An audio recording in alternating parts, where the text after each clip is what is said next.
Սիրելի հայրենակիցներ, սիրելի երևանցիներ, խոսքս ձեզ եմ ուղղում։ Այսօր տեղի է ունենում մի process, որը երբեք տեղի չի ունեցել Երևանի պատմության մեջ։ Սա առաջին դեպքն է, երբ Երևանի քաղաքապետին անվստահություն են հայտնում։ Եվ կարծես թե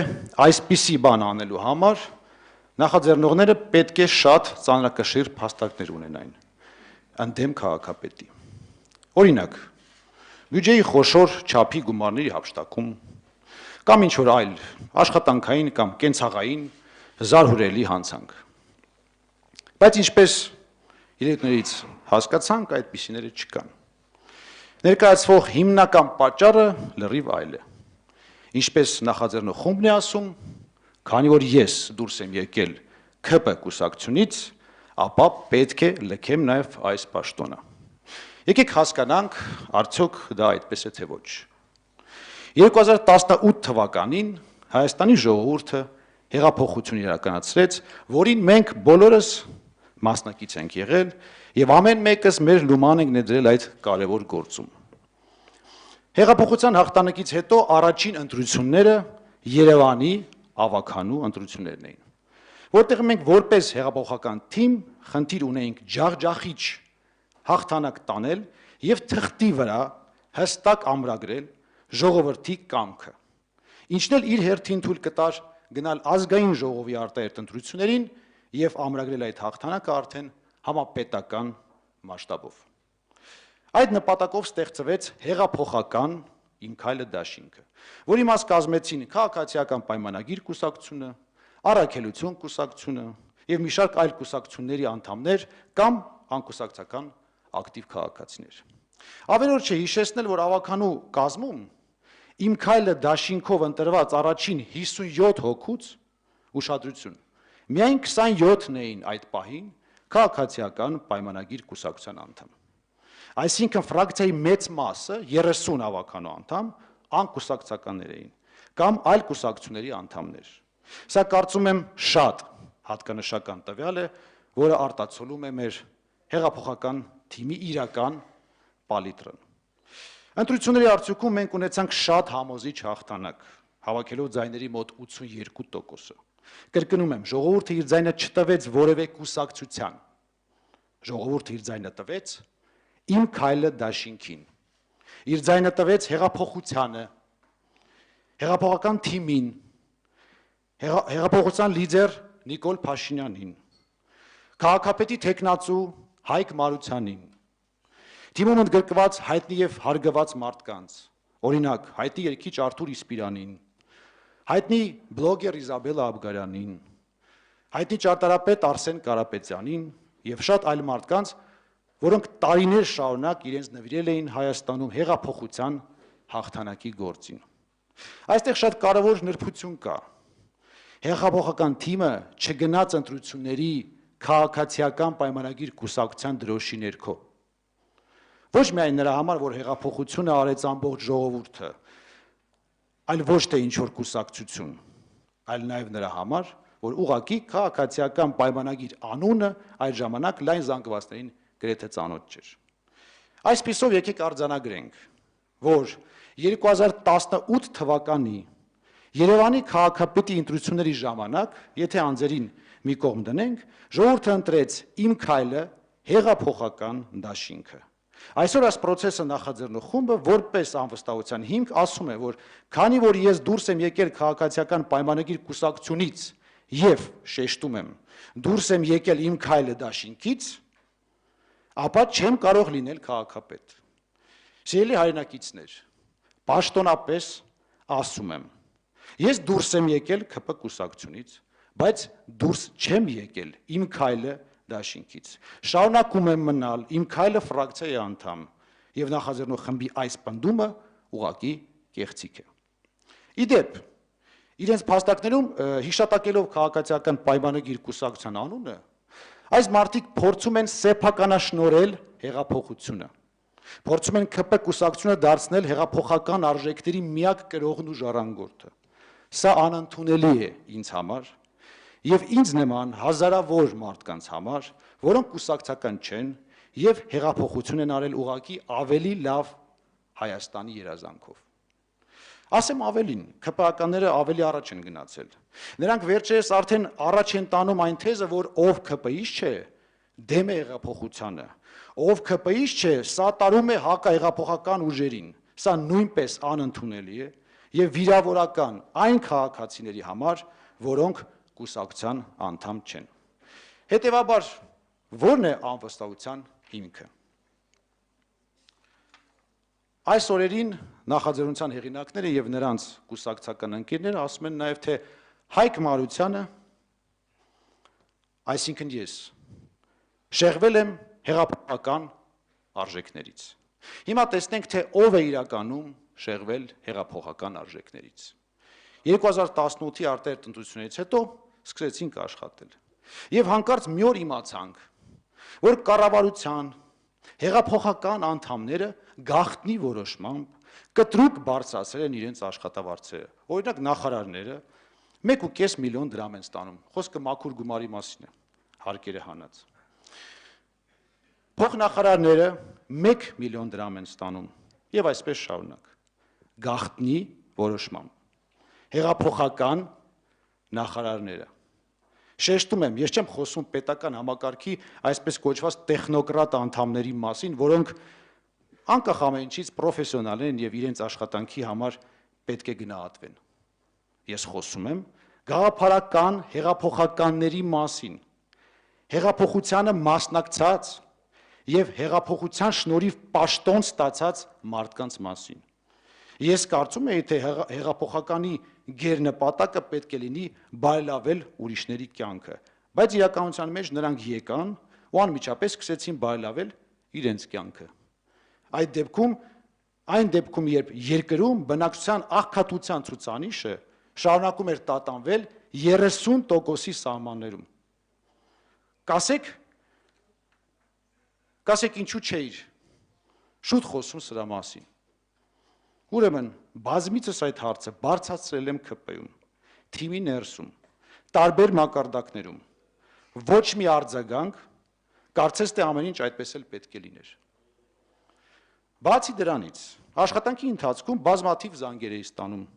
ամենաբարձր ռանգի պաշտոնյաներից, որոնք ասում էին, պարոն Մարության, քաղաքապետարանի այսինչ աշխատակից է, ինչ որ վատ ճակերտավոր կոմենտ է գրել կամ վատ ստատուսի տակ լայք է դրել։ Իրենք պետք է աշխատակից հեռանան։ Տասնյակ նման զանգեր եմ ստացել։ Ինչին ի պատասխան ասեմ, ժողովուրդ ջան, հարգելիներս, հեղափոխությունը ախր նաև դրա համար ենք արել, որ հին ժամանակների նման չլինի, երբ քաղաքական հայացքների համար մարդկանց հետապնդում էին, աշխատանքից հեռացնում էին։ Ասում էի ցավները տանեմ, ախր երկիրը Facebook-ով չեն կառավարում։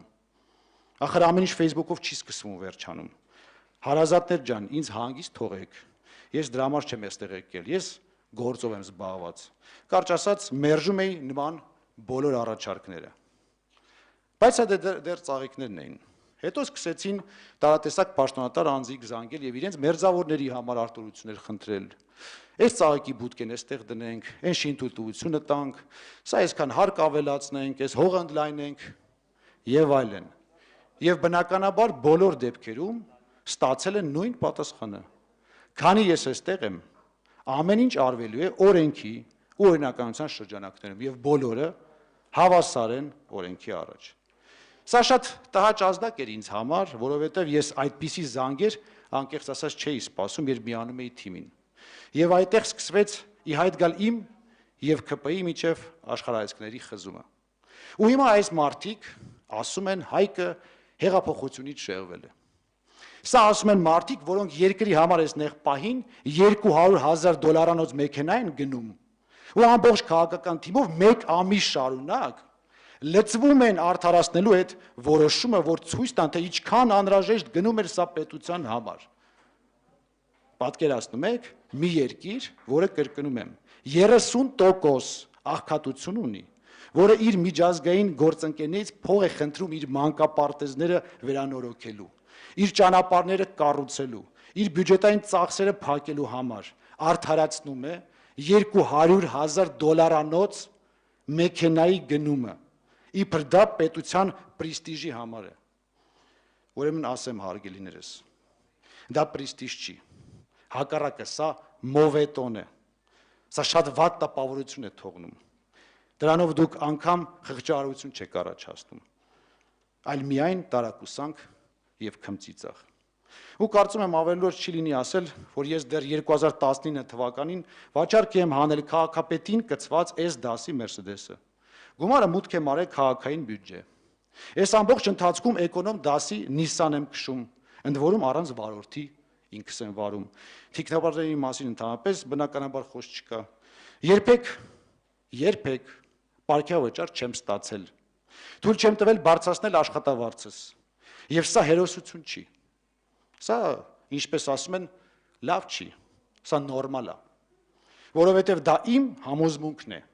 ու դա պետք է լինի հեղափոխական մանդատ ստացած ցանկացած պաշտոնյայի համոզմունքը, որովհետև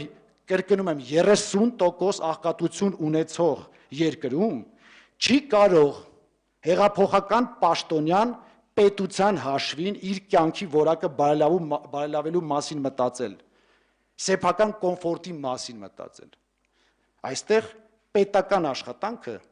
ինքնազոհություն և զրկանք պետք է լինի դեռ երկար տարիներ։ Բայց ինչպես տեսնում ենք, ԿՊ մեր գործընկերները ցավոք չեն կիսում այս սկզբունքը։ Դե հիմա ասեք, ով է շեղվել հեղափոխական արժեքներից։ Ես ներկայացրեցի ընդամենը մի քանի դրվագ, բայց դրանք շատ են։ Եվ հենց սա է հիմնական պատճառը,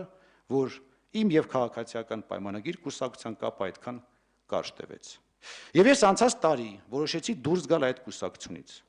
Ընդ որում պատերազմը մի քանի ամսով հետաձգեց այդ որոշման իրագործումը։ Նոյեմբերի 9-ից հետո սպասել եմ, որ երկրում իրավիճակը հանդարտվի, կայունանա և նոր դեկտեմբերի 7-ին ներկայացրեցի կուսակցությունից դուրս գալու դիմումը։ Սուրեն Պապիկյանին եմ դիմումս տվել և հանձներիս ասել եմ, եղբայր, որպեսզի որևէ քաղաքական ուժ իր քաղաքական նպատակների համար չփորձի շահարկել սա, ես սրա մասին հրապարակային չեմ ասելու, ոչ մի դեպքում։ Ասել եմ, դուք խոսեք սրա մասին այն ժամանակ, երբ ձեզ հարմար կլինի։ Ինչպես տեսնում եք, ես իմ խոսքը պահել եմ և նրանք կուսակցությունից իմ դուրս գալու մասին հայտարարել են այն պահին, երբ իրենց հարմար է եղել, այսինքն ինձ անվստահություն հայտնելու պահին։ Կարող եք հարցնել, այս ամենի մասին ինչու մինչև հիմա չես խոսել։ Ասեմ, լռել եմ ներքաղաքական իրավիճակը չսրելու համար, բայց այսօր ԿՊ-ի թիմը համարում է, որ պետության վիճակը այնքան կայուն է,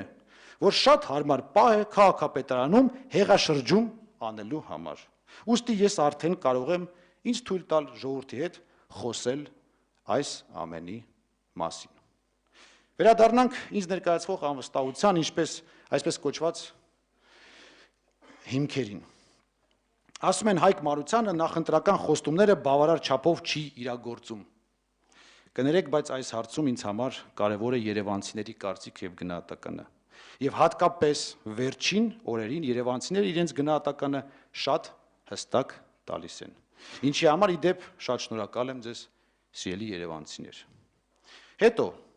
նախաձեռնող խումբն ասում է. կոռուպցիայի դեմ պայքարի տեմպերը բավարար չեն։ Ուրեմն ասեմ, այս 3 տարվա ընթացքում քաղաքապետարանի վերահսկողության վարչությունը հարյուրավոր ստուգումներ է իրականացրել համակարգի ներսում, որոնց արդյունքում ուշադրություն 64 գործ ուղարկվել է իրավապահ մարմիններին։ Բացի դրանից իրականացվել է 59 աուդիտորական ստուգում, որոնց արդյունքում 10 գործ ուղարկվել է իրավապահ մարմիններին։ Բացի այս ամենից վարչական շրջանների աշխատակազմները իրենց հերթին տասնյակ դեպքեր են բացահայտել և նույնպես ուղարկել իրավապահ մարմիններին։ Վստահաբար ասում եմ, քիչ կգտնեք գերատեսչություններ կամ չեք գտնի, որ իրենց համակարգի ներսում եղած կոռուպցիայի դրսևորումների վերաբերյալ ավելի շատ նյութեր ուղարկած լինեն իրավապահներին, որքան մենք ենք ուղարկել։ Գնացեք, հարցրեք, վիճակագրություն ուզեք, տեսնենք, ով է ավելի լավ պայքարում կոռուպցիայի դեմ։ Ասում են, քաղաքապետը կորցրել է կապը ավագանու ֆրակցիայի հետ։ Այո, կորցրել եմ։ Հիմա պատմեմ մի դրվագ մեր համատեղ աշխատանքի բազմաթիվ դրվագներից, մեկը, որ պարզ լինի, թե ինչու է դա տեղի ունեցել։ Բոլորս գիտենք տրանսպորտի վիճակը Երևանում եւ բոլորս գիտենք, որ օր առաջ պետք է այս հարցին լուծում տալ։ Այս նպատակով անցած տարվանից սկսել ենք ավտոբուսներ գնել համայնքի միջոցներով։ Տենդեր էինք հայտարարել 8-6 մետրանոց ավտոբուսներ ձեռք բերելու համար, որը կայացել էր, եւ պետք է ավականին համաձայնություն տար, որ գումար հատկացնեին գնման համար։ Դա 2021 թվականի փետրվարն էր։ Ահռելի ծավալի աշխատանք էինք կատարել եւ ավականին ընդամենը պետք է գար եւ քվեարկեր։ Եվ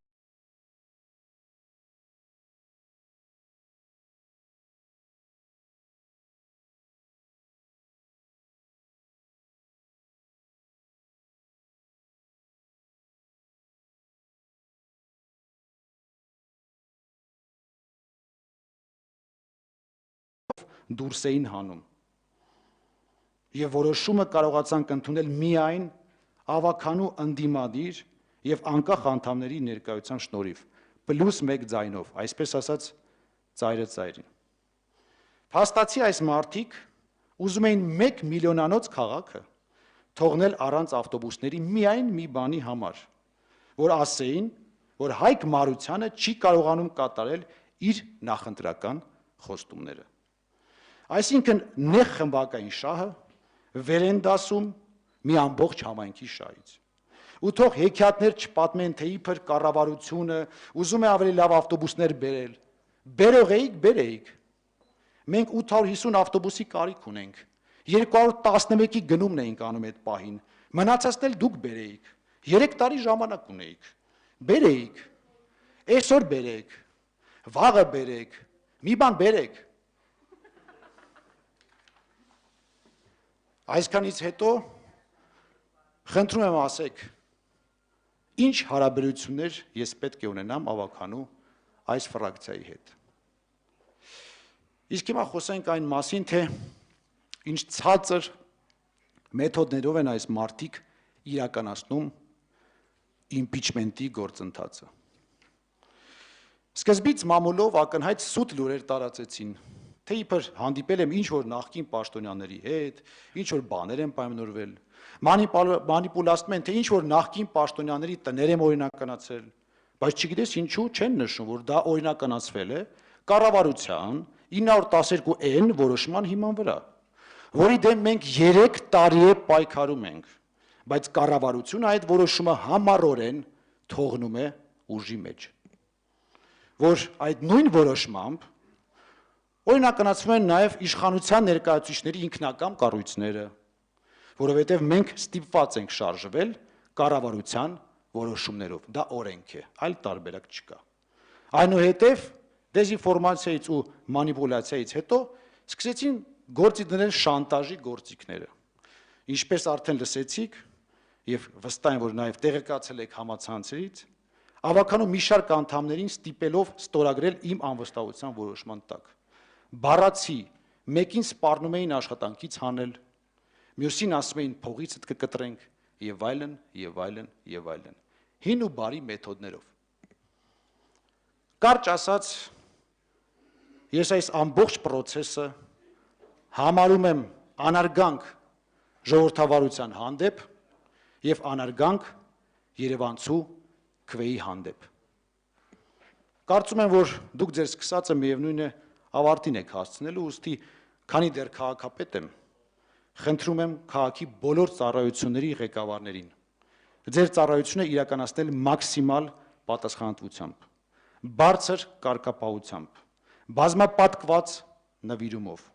Դուք պարտավոր եք ապահովել երևանցիների անվտանգությունը եւ կոմֆորտը։ Շնորհակալություն եմ հայտնում մեր աշխատակազմի բոլոր անդամներին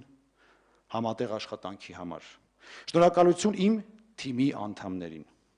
Եվ ամենակարևորը, շնորհակալություն ձեզ, սիրելի երևանցիներ, ձեր վստահության համար։ Կներեք, եթե ինչ-որ մի բան չհասցրեցի անել։ Շնորհակալ եմ եւ Աստված ձեզ եւ մեզ բոլորիս պահապան։ Շնորհակալություն։